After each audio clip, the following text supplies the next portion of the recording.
வணக்கம் நண்பர்களே. Hotel style puri சப்பாத்திக்கு ஏற்ற க்ரீன் கிரேவி எப்படி செய்யறதுன்னு இந்த வீடியோவில் பார்க்கலாம் வாங்க. அதுக்கு முதல்ல 50 கிராம் பச்சை பட்டாணி எடுத்து 8 மணி நேரம் ஊற வச்சுக்கணும். அதுக்கப்புறம் ஒரு குக்கரில் அந்த பச்சை பட்டாணியை போட்டுக்கிட்டு அது கூட தண்ணி கொஞ்சமாக ஊற்றி அந்த பச்சை பட்டாணியை வேக வச்சு இறக்கி வச்சுக்கணும். அதுக்கப்புறம் கேரட் 50 கிராம், உருளைக்கிழங்கு 50 கிராம், பீன்ஸ் 50 கிராம், இதை மூணையும் தண்ணியில் போட்டு நல்லா கழுவிட்டு தோலெல்லாம் சீவிட்டு அதையும் சின்ன சின்ன துண்டுகளாக அரிஞ்சு எடுத்து வச்சுக்கணும்.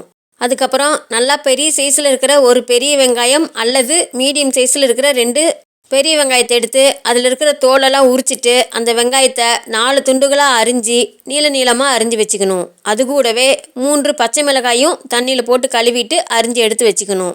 அதுக்கப்புறம் நல்லா பெரிய சைஸில் இருக்கிற தக்காளி பழங்களை 2 எடுத்துக்கிட்டு அதையும் தண்ணியில் போட்டு கழுவிட்டு சின்ன சின்ன துண்டுகளாக அரிஞ்சு எடுத்து வச்சுக்கணும். அதுக்கப்புறம் தேங்காய் அரை மூடி துருவி எடுத்து வச்சுக்கணும். அதுக்கப்புறம் 1 கை அளவுக்கு புதினா கீரை, 1 கை அளவுக்கு கொத்தமல்லி கீரை ரெண்டையும் தண்ணியில் போட்டு நல்லா அலசிட்டு கழுவி எடுத்து வச்சுக்கணும்.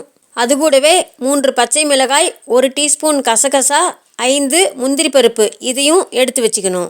அதுக்கப்புறம் ஒரு மிக்சி ஜார் எடுத்துக்கிட்டு அந்த மிக்சி ஜாரில் தேங்காய், 3 பச்சை மிளகாய், கொத்தமல்லி கீரை, புதினா கீரை, கசகசா, முந்திரி பருப்பு இது எல்லாத்தையும் போட்டுக்கிட்டு அதில் தண்ணி கொஞ்சமாக ஊற்றி ஒரு விழுதாக அரைச்சி எடுத்து வச்சுக்கணும்.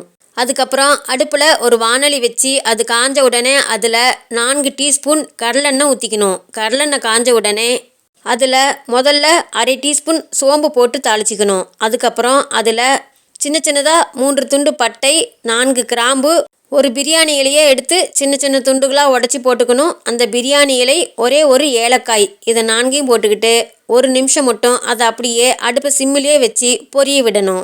அதுக்கப்புறம் அதில் அரிஞ்சு வச்சுருக்கிற பெரிய வெங்காயம், பச்சை மிளகாய், 2 குச்சி அளவுக்கு கறிவேப்பிலை 3ஐயும் போட்டுக்கிட்டு அடுப்பை மீடியமாக வச்சு அந்த வெங்காயத்தையும் பச்சை மிளகாயும் நல்லா வணக்கிக்கணும்.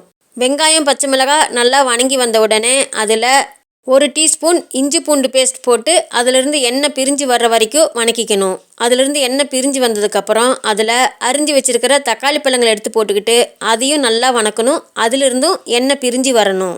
அதுக்கப்புறம் அரிஞ்சு வச்சுருக்கிற எல்லா காயும் போட்டுக்கிட்டு அது கூட வேக வச்சுருக்கிற பச்சை பட்டாணியும் எடுத்து போட்டுக்கிட்டு எல்லாத்தையும் நல்லா ஒரு 5 நிமிஷம் வணக்கி விடணும். அதுக்கப்புறம் அதில் மிக்சி ஜாரில் அரைச்சி வச்சுருக்கிற அந்த விழுதை எடுத்து ஊற்றி அதையும் ஒரு 5 நிமிஷம் நல்லா பச்சை வாசனையெல்லாம் போகிற வரைக்கும் வணக்கிக்கணும். அதுக்கப்புறம் அந்த கிரேவிக்கு தகுந்த அளவுக்கு கல்லுப்பு, 1/4 டீஸ்பூன் மஞ்சள் தூள் 2ஐயும் போட்டுக்கிட்டு எல்லாத்தையும் நல்லா ஒரு தடவை கலந்து விட்டுட்டு அதில் கிரேவிக்கு தகுந்த அளவுக்கு தண்ணி ஊற்றணும். அதுக்கு முன்னாடி குக்கரில் பச்சை பட்டாணி வேக வச்ச அந்த தண்ணி இருந்தது அப்படின்னா அதை எடுத்து ஊற்றிக்கிட்டு அதுக்கு மேலே எவ்வளவு தண்ணி கிரேவிக்கு தகுந்த அளவுக்கு வேணுமோ அந்த அளவுக்கு தண்ணி ஊற்றிக்கணும். தண்ணி ஊற்றிக்கிட்டு நல்லா எல்லாத்தையும் கலந்து விட்டுட்டு அடுப்பை மீடியமாக வச்சு ஒரு தட்டு போட்டு மூடி அந்த காய்களையெல்லாம் வேக விடணும்.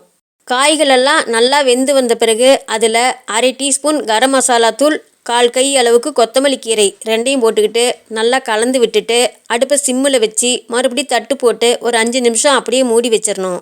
5 நிமிஷம் கழித்து எல்லாத்தையும் ஒரு தடவை நல்லா கலந்து விட்டுட்டு அதுக்கப்புறம் அடுப்புலேருந்து அந்த கிரேவியை கீழே இறக்கி வேற ஒரு பாத்திரத்தில் ஊற்றி மூடி வச்சுக்கணும். இந்த hotel style green gravy puri, chapati, idli, dosa எல்லாத்துக்குமே நல்லாயிருக்கும். குறிப்பாக பூரிக்கும் சப்பாத்திக்கும் மிக மிக சுவையாக இருக்கும்.